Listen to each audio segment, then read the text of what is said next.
যার সাথে রব আছে তার আর কি প্রয়োজন বলে তো?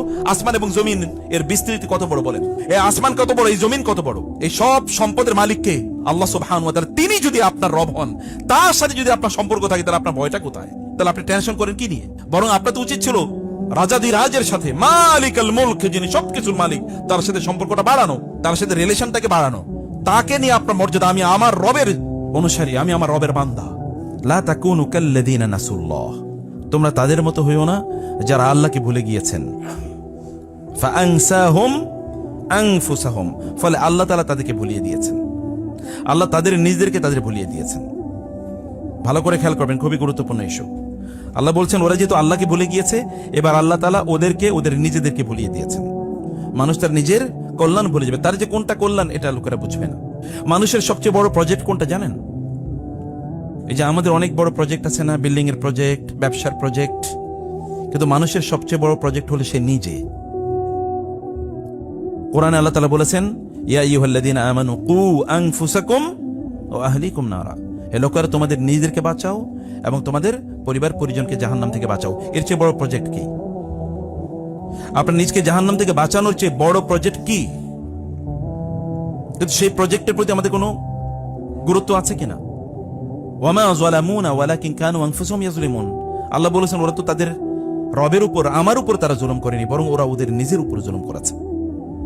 ওহুম ইয়াস্তারিখুনা ফিহা, জাহান্নামে গিয়ে লোকেরা চিৎকার করবে, রব্বানা আখরিজনা মিনহা না'মাল সালিহান গায়রাল্লাযী কুননা না'মাল, হে আল্লাহ আপনি আমাদেরকে এই জাহান্নাম থেকে বাঁচান, রক্ষা করুন, আমাদেরকে দুনিয়ায় নিয়ে যান, আমরা দুনিয়াতে গিয়ে এখানে আগে যে কাজগুলো করছি এগুলো আর করবো না। আল্লাহ বলবেন, আমি কি তোমাদেরকে ততটুকু বয়স দিইনি?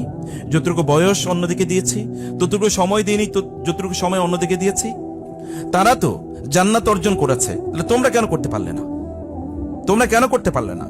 আমরা খাউদের মধ্যে লিপ্ত ছিলাম। খাউদ মানে হচ্ছে অপ্রয়োজনীয় জিনিস নিয়ে আমরা ব্যস্ত ছিলাম। আমরা জানতাম না আমাদের আলটিমেট, বুঝতে পারিনি আমাদের আলটিমেট মিশন, ভিশন বা প্রজেক্ট কি ছিল, আমরা ভুলে গেছি। এই ভুলে যাওয়ার কারণে আমরা অন্য জিনিস নিয়ে ব্যস্ত ছিলাম। আল্লাহ অন্য জায়গায় বলেছেন, তাদেরকে যেই দিনের প্রতিশ্রুতি প্রতিজ্ঞা দেয়া হয়েছে, ওই দিন আসার আগ পর্যন্ত ওরা এখন খেলা তামাশা আনন্দ ফুর্তি ইত্যাদি দিনে তারা ব্যস্ত থাকবে, তারা অন্য প্রজেক্ট নিয়ে ব্যস্ত থাকবে। কিন্তু তাদের যে নিজেদের প্রজেক্ট, জাহান্নাম থেকে নিজেকে বাঁচানো, সেই জায়গা থেকে তারা ভুলে গিয়েছে। আপনার লাইফ প্রজেক্ট কি? লাইফ প্রজেক্ট কি? সে প্রজেক্টটা নিয়ে একবার চিন্তা করে দেখেন। সে প্রজেক্টের ব্যাপারে আপনার কোনো আইডিয়া আছে কিনা? আপনি যে সম্পদ, যে ব্যাংক ব্যালেন্সের কথা আপনি চিন্তা করছেন, সে ব্যাংকের টাকা এটা কি আপনার নাকি? মরেই দেখেন না এরপরে কতটুকু টাকার মালিক আপনি, দেখেন না কতটুকু এর মালিক আপনি। সম্মানিত ভাইরা, আমি যে কথা বলছি যে এখানে আল্লাহ সুবহানাহু ওয়া তাআলা বলেছেন, হে লোকেরা তোমরা তাদের মতো হইও না যারা তাদের রবকে ভুলে গিয়েছে, ফলে আল্লাহ তাআলা তাদেরকে ভুলিয়ে দিয়েছেন, তাদের নিজেদের কল্যাণ তারা ভুলে গেছে। এটা একটা জিনিস, একটা interpretation. And most of the people এরকম যে তারা তাদের নিজের কল্যাণ বুঝে না, যে কোথায় তাদের নিজের কল্যাণ। আল্লাহ বলছেন ওদেরকে ছেড়ে দাও, যেই দিন তারা বেহুশ হয়ে যাবে সেই দিন ওরা বুঝতে পারবে। ওরা এখন বিভিন্ন ধরনের গল্প গুজবে ইত্যাদিতে ব্যস্ত আছে। এখন যেমন ধরনের যে খেলাধুলা, এর মধ্যে দেখেছি যে কিছু কিছু বাবাদের অবস্থা দেখেছি আপনাদের মতোই। মেয়ে, ছোট্ট মেয়ে, মেয়ের বয়স আমি মনে হয় 6-7 বছর, মেয়ে সকল খেলোয়াড়দের নাম মুখস্থ করে এবং গানের সুরে নেচে নেচে বলতেছে, আর বাবা বলে আমি আমার মেয়েকে নিয়ে খুবই গর্বিত। একজন মানুষের অধপতন, একজন মুসলমানের অধপতন কোন লেভেলের হলে তার মেয়েকে অন্যদের গান, আমি নিশ্চিত করে বলতে পারি এই মেয়েটাকে যদি বলা হয় তাহলে নবীর অথবা সাহাবীদের 10 জন ঠিক মতো নাম বলতে পারবে না, অথচ সে এখানে 15 জন গায়া গেয়া গানে গানে অন্যদের নাম বলে যাচ্ছে এবং সে খুবই খুশি। বাবা খুবই গর্বিত, আনন্দিত, সে ইন্টারভিউ দিয়ে বেড়াচ্ছে। চারিদিকে মার খাবেন না, আমরা মার খাবো না তো কারা মার খাবে? কেন থাকবে না? আমরা ভিআইপি হওয়ার কথা ছিল, কিন্তু আমরা আজকে ভিআইপি না, আমরা এখন আরেকজনের দিকে তাকিয়ে থাকি, অথচ অবস্থাটা হওয়ার কথা ছিল ভিন্ন।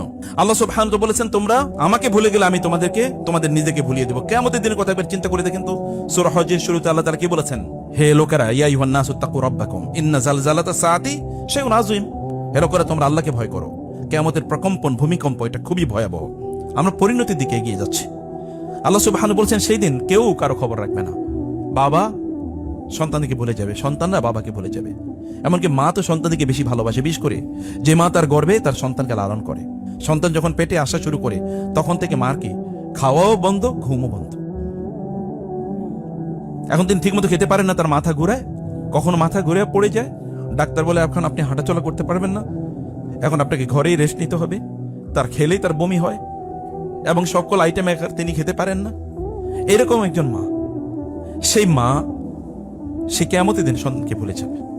তাযহালু কুল্লু মুরদিআতিন আম্মা আরদাআত, তিনি ভুলে যাবেন কি তিনি জন্ম দিয়েছেন। যাকে জন্ম দিয়েছেন, জন্ম ওই ভূমিষ্ঠ সন্তান, যাকে এতদিন প্রায় 10 মাসের কাছাকাছি তিনি পেটে লালন করেছেন, তার কথা তিনি ভুলে যাবেন। ওয়াতাদাউ কুল্লু যাতি হামলিন হামলাহা, যেই মা তার পেটের সন্তানের যেন একটু কোন ক্ষতি না হয়, এই জন্য তিনি সদা সর্বদা তিনি ব্যস্ত থাকতেন। সেই মার সন্তান তিনি পেট থেকে বের করে ফেলে দেবেন, তার দিকে তিনি নজরও দেবেন না। সেদিন আল্লাহ সবাইকে ভুলিয়ে দেবেন, কেউ কারো কথা সেদিন মনে রাখবে না। তোমরা এরকম হইও না, যদি আজকে তোমরা আমাকে ভুলে যাও, তাহলে ওই দিন তোমাদেরকে আমি ভুলিয়ে দেব, যে তোমরা একজন আরেকজনের ভুলে যাবে। ওয়াতাকাত্তাআত বিহিমুল আসবাব, সেই দিন তোমাদের কোনো সম্পর্ক কোনো কাজে লাগবে না। প্রত্যেকের এই যে সম্পর্ক যেগুলো বলছো, এগুলো সব ছিন্ন বিচ্ছিন্ন হয়ে যাবে সেই দিন। কোরআন প্রায় 300 জায়গার উপরে নফস শব্দটা এসেছে। কোরআনে কখনো আল্লাহ তাআলা তার নিজের ব্যাপার বলছেন, ওয়া ইউহাযযিরুকুমুল্লাহু নাফসাহু, আল্লাহ তাআলা নিজকে নফস হিসেবে উল্লেখ করেছেন। নফস মানে হচ্ছে বিবেক, নফস মানে হচ্ছে আত্মমর্যাদা। নফস মানে কি? আত্মমর্যাদা। যদি তোমরা আল্লাহকে ভুলে যাও, তাহলে তোমাদের যে আত্মমর্যাদা আসে মুসলিম হিসাবে, এটা আমি তোমাদের কাছ থেকে তুলে নিয়ে যাব। বুঝলেন? এখন এই সময় আইসা, এই 2026 সালে এই বিশ্বকাপের সময়, এটা আমার কাছে আরো বেশি স্পষ্ট হয়ে পড়ছে। যখন আমি দেখি মুসলিম সন্তানরা, তারা অমকের নামে, অমক কেন জিতলো না, কারণ ওরা আত্মহত্যা করে। অমক কেন জিতলো না, এই কারণে সে মারামারি করে, ঝগড়া বিবাদ করে। অমকে কেন জিতলো, এই খুশিতে সে মদ খায় এবং এটাকে সে সেলিব্রেট করে। আমাদের ট্যাক্সের দেয়া টাকার, যাদের শিক্ষকদের বেতন দেওয়া হয়, যাদের বিল্ডিং বানানো হয়, ওরা সারাটা রাত জুড়ে এই মাতলামি করতে থাকে, অথচ আমাদের টাকা দিয়ে ওদেরকে পড়ানো হয়। আমি নিজেও পড়েছি সেখানে, 12 টাকা বেতন, 20 টাকা বেতন, ইউনিভার্সিটিতে পড়েছে। অথচ এটা যদি আমি কোনো প্রাইভেট বিশ্ববিদ্যালয়ে পড়তাম, তাহলে আমাকে 30-40 লাখ টাকা দেওয়া লাগতো। অথচ আমাদের টাকা দিয়ে পড়ছে, কিন্তু ওরা সারাটা রাত জুড়ে এখানে মাতালের মতো করে এগুলো দেখে। এর যদি না আসতো আমাদের চোখের সামনে, তাহলে এই আয়াতের মর্ম আমি এত ভালো করে বুঝতে পারতাম না। আল্লাহ বলেছেন ফাআনসাহুম আনফুসাহুম, আল্লাহ ওদের নিজেদের যে আত্মমর্যাদা আছে না, এই আত্মমর্যাদা আল্লাহ তাআলা ভুলিয়ে দেবেন। আপনি গোটা পৃথিবী জুড়ে এখন মুসলমানদের সংকট একটাই, তাদের আত্মমর্যাদা নেই। যে আপনি মুসলিম হিসাবে আপনি বলতে পারেন না যে আমি মুসলিম, এ কথা বলার মতো এতটুকু আইডেন্টিটি অথবা নিজেকে এতটুকু মর্যাদাপূর্ণ নিজেকে মনে করা, এতটুকু আমাদের মাথায় নাই। আমরা এগুলো ভাবছিও না, আমরা এগুলো চিন্তাও করছি না। ইসলাম আমাদের মর্যাদার প্রতীক এখন আর নাই। বরং এখন দেখবেন যে লোকদের অবস্থা হচ্ছে এরকম, যে একদল লোক তাদের নিজেদেরকে তারা এখন মানব ধর্মের অনুসারী বলে তারা দাবি করে। আপনাদেরই সন্তান, ধর্ম আবার কি, সব ধর্মই তো ভালো, মানব ধর্ম তারা অনুসরণ করে। তাদের একটাই, এখনকার আমরা আমাদের বাচ্চারা স্ট্যাটাস খোঁজে, কত বড় বিল্ডিং এর মালিক, কত বড় গাড়ির মালিক, কত বড় ফ্যাক্টরির মালিক, অথবা কোন ইউনিভার্সিটিতে পড়ছে, কোন ডিগ্রি নিয়েছে, কোথায় সে বড় চাকরি করে, তার পোস্ট পজিশন কি, এগুলো এখন আমাদের এবং আমাদের বাচ্চাদের প্রতীক। আপনাদেরও একই চিন্তা, আপনাদেরও চিন্তার লেভেলটা ওই জায়গায় গিয়ে দাঁড়িয়েছে। কিন্তু ইসলাম নিয়ে আমাদের কারোই গর্ব করার অথবা ইসলাম নিয়ে আমাদের অহংকার করার, ইসলাম যে আমার আইডেন্টিটি, এটা আমি বিয়ারই করি না, অথবা এটা আমি এক্সপ্রেসই করি না, এটা আমি চিন্তাও করি না, এটা নিয়ে আমি ভাবিও না। এরকম একটা জায়গায় গিয়ে এখন আমাদের অবস্থা দাঁড়িয়েছে। আল্লাহ তাআলা বললেন মুহাম্মদ সাল্লাল্লাহু আলাইহি ওয়াসাল্লাম তিনি একজন নবী, তার পূর্বে এরকম বহু নবী এসেছে। তিনি যদি মারা যান অথবা তিনি যদি যুদ্ধের ময়দানে নিহত হন, তাহলে কি তোমরা তোমাদের আগের ধর্মে ফিরে যাবা? তোমরা কি আগের মতো আবার সেই কাফের মুশরিক মূর্তি পূজক হয়ে যাবা? তোমাদের দিন তো কেবলমাত্র মুহাম্মদ সাল্লাল্লাহু আলাইহি ওয়াসাল্লামের উপর নির্ভরশীল না, তার মৃত্যু অথবা তার জীবনের উপর নির্ভরশীল না। তিনি যদি নাও থাকেন, তাহলে তোমাদের ইসলাম থাকবে।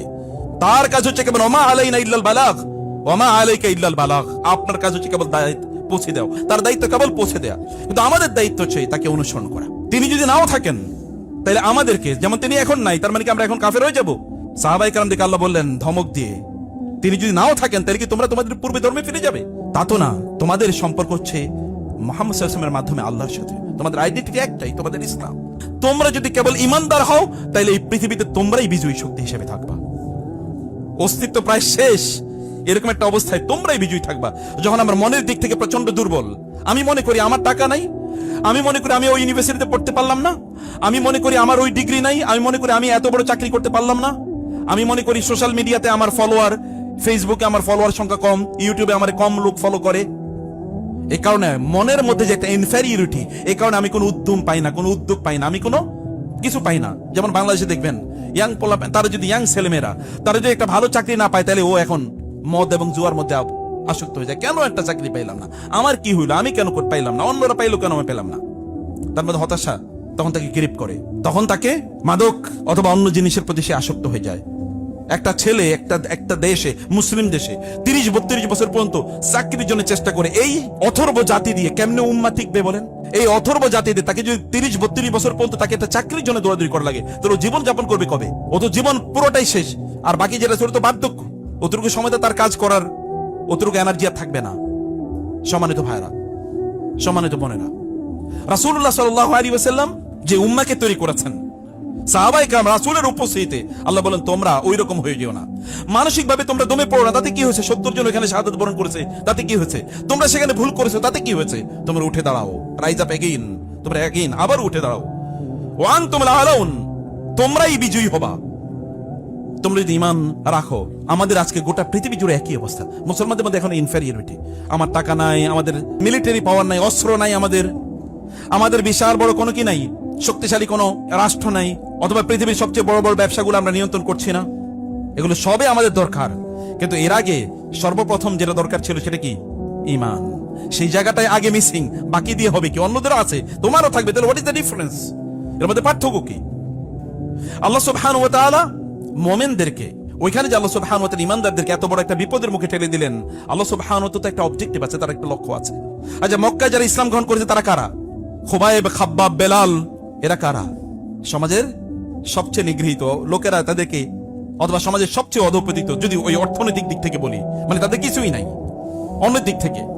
এবং অন্যরা তাদেরকে লক্ষ্য করবে তো, আনুমিনু কামা আমানা সুফাহা, এই নির্বুদ্ধের মতো করে আমরা ঈমান আনবো। যেমন আপনি আপনার আত্মীয়স্বজনদের মধ্যে কেউ যদি টাকা পয়সা ইনকাম না করতে পারে, ভালো চাকরি না করতে পারে, তাইলে আপনি তার বলবো তো নির্বোধ, স্টুপিড, অপদার্থ।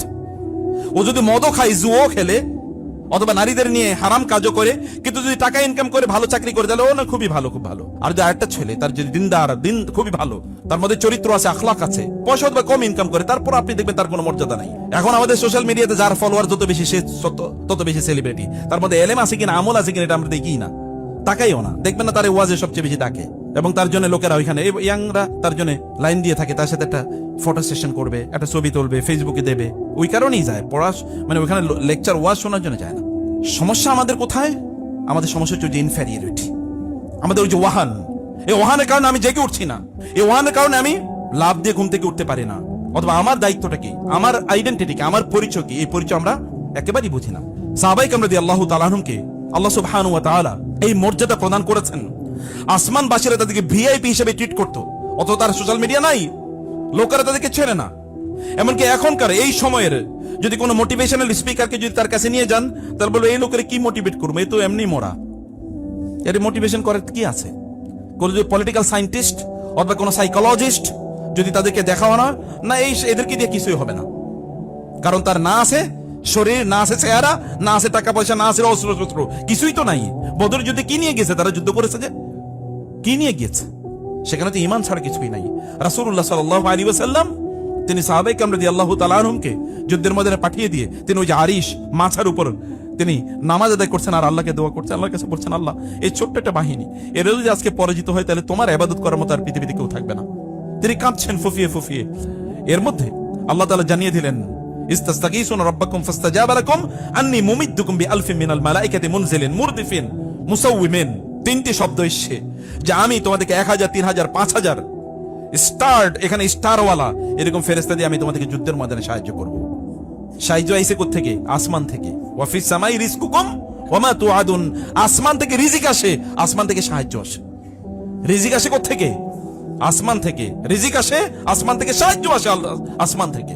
কিন্তু আপনি আসমানওয়ালার, রিজিকওয়ালার, তার কাছে আপনি আপনার রিজিকের কথা বলছেন কিনা, বা তাকে নিয়ে আপনি গর্ব মর্যাদা ফিল করেন কিনা, সেটা আমাদের কাছে আছে কিনা? নাকি আমি কেবলমাত্র সোশ্যাল মিডিয়ার পেছনে ঘুরি, অথবা টেলিভিশনের পেছনে ঘুরি, অথবা কেবল টাকার পেছনে ঘুরি, অথবা কেবল শক্তির পেছনে ঘুরি, অথবা কেবলমাত্র কি বডির পেছনে ঘুরি? কোনটা পেছনে ঘুরি? সাহাবায়ে কেরাম তাদের যুদ্ধের যাওয়ার মতো তাদের শক্তি ছিল কয়জন, কিন্তু আসমান থেকে তাদের জন্য মাদদ, সাহায্য আসতো। যার সাথে রব আছে তার আর কি প্রয়োজন বলেন তো? আসমান এবং জমিন এর বিস্তৃতি কত বড় বলেন?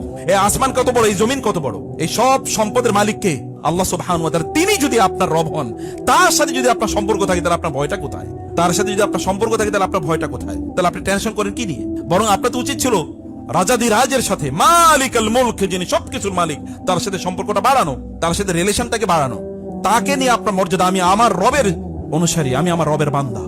আনা আব্দুক, আল্লাহ আমি তোমার বান্দা। ইবনু আব্দিক, তোমার বান্দার বান্দা, তোমার বান্দার ছেলে। ইবনু আমাতিক, তোমার মাদির ছেলে আমি। নাসিয়াতি ফিয়াদিক, আমার এই যে মাথার যে চুলের অগ্রভাগ এর যে চুল, এগুলো তোমার হাতে, অর্থাৎ আমার সকল সিদ্ধান্ত তোমার হাতে। তুমি যেভাবে ইচ্ছা আমাকে সেভাবে চালাও আল্লাহ। আমি তোমার কাছে আমার নিজকে উফাউযু আমরি ইলাল্লাহ, আমি তোমার কাছে আমার নিজকে সুপর্দ করে দিলাম, তুমি আমাকে চালাও। ওয়ালা তাকিলনি ইলা নাফসি তারফাত আইন, আমার কাছে আমার ছাড়িয়ে দিও না, কারণ আমার মর্যাদা কি, আমার কল্যাণ কোথায়, এটা তুমি আমার চেয়ে বেশি জানো। অতএব তুমি আমাকে বিয়াদিকাল খায়ের। একজন মুমিনের এরকম একটা অবস্থা হওয়ার কথা ছিল। মুমিন ইনফেরিট, আল্লাহ বলছেন এত বড় একটা বিশাল বিপদ হয়েছে। এত বড় বিশাল বিপদ আমাদের জীবনে তো হয় না।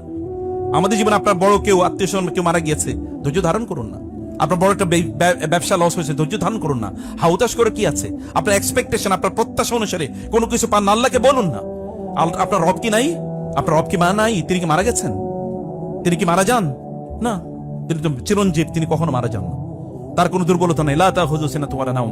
তাকে আমাদেরকে বলতে অসুবিধা কোথায়? তাকে আমাদেরকে বলতে হবে।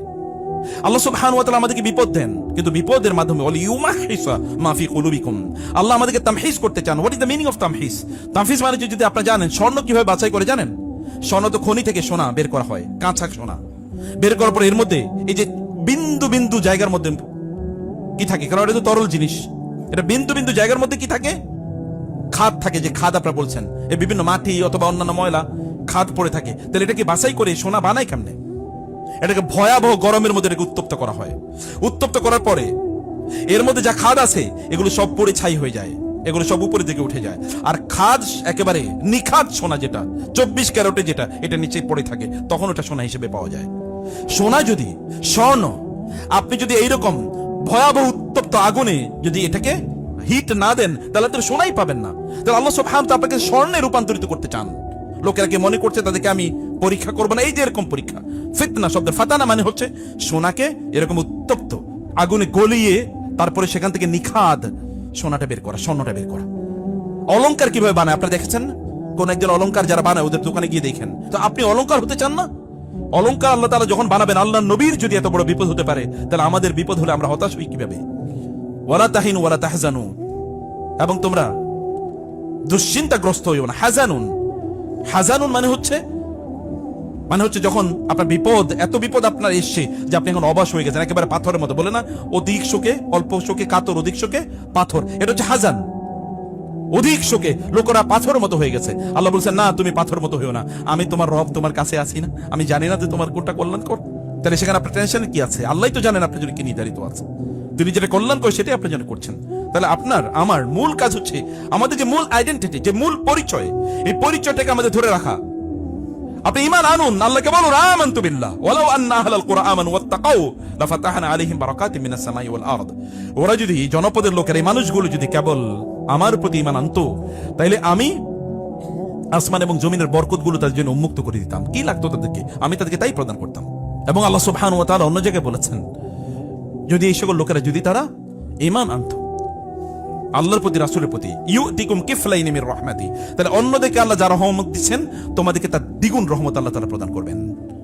দ্বিগুণ মানে কি? আপনি যদি বলেন অন্যদের দিকে তাকিয়ে আপনার চোখ ছানা বড় হয়ে যাচ্ছে, ওদেরকে আল্লাহ এত দিলেন। এই যে ইয়াং জেনারেশনের অনেকের এরকম কথা আছে যে আল্লাহ ওদেরকে এত দিয়েছেন, কই আমাদেরকে দিলেন না কেন? তুমি কি মুসলমান হয়েছো?